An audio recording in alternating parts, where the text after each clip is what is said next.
Hello kay MJH! Proud na proud po akong ipakilala sa inyo ang ating daily greeters of today para magbigay ng kanyang daily greetings of gratefulness.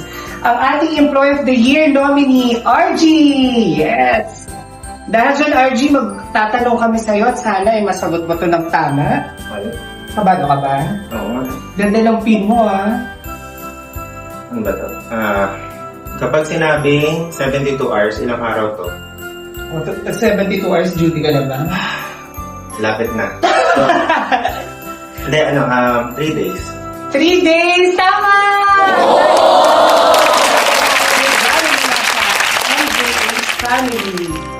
Ayan! Para sa ito, RG. Congratulations!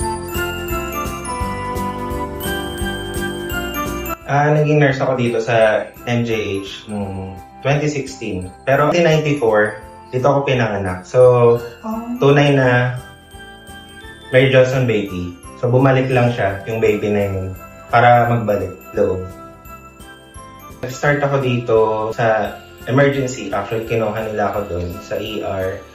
Sobrang grateful ako nung napunta ako sa ER. Sobrang ganda ng training doon. Talagang lahat ng kailangan mo matututunan mo. Talagang araw-araw ikaw magsiswero, ikaw gagawa lahat.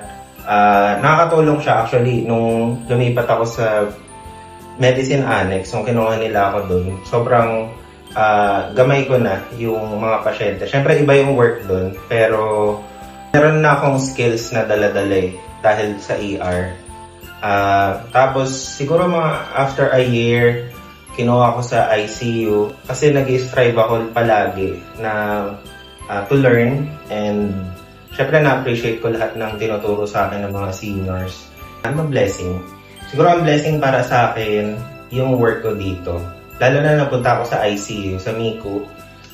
Doon ko na-appreciate na kahit toxic yung lugar, yung depende yun sa mga kasama mo sila yung magdadala rin sa'yo. Siyempre, ang dami ko natutunan, ang daming skills na napapamahagi ko rin sa mga bago, sa mga student, and laging strive harder.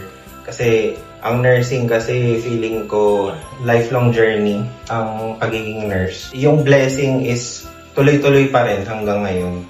Kahit after 6 years, tuloy-tuloy pa rin ang blessing. Continue learning, continue to strive, continue to give thanks sa lahat and give back. Ano ba yung mga hindi ko makakalimutan dito? Siguro yung, mga pasyente. Iba kasi yung na-handle kong patients. Mga intensive care sila. So, tuwang-tuwa kaming lahat sa ICU kapag ta-trans out na sila.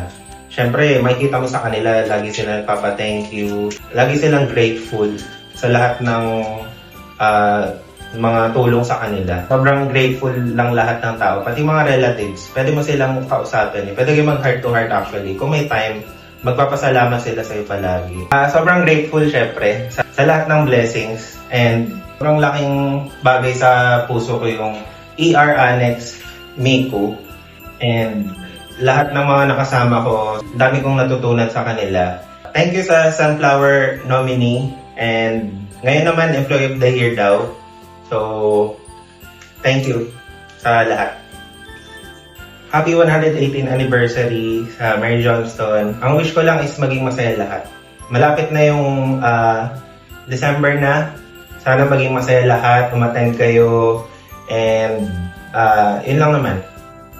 And ako si RG Bakapobre ng Medical ICU at ito ang daily greetings of gratefulness ko.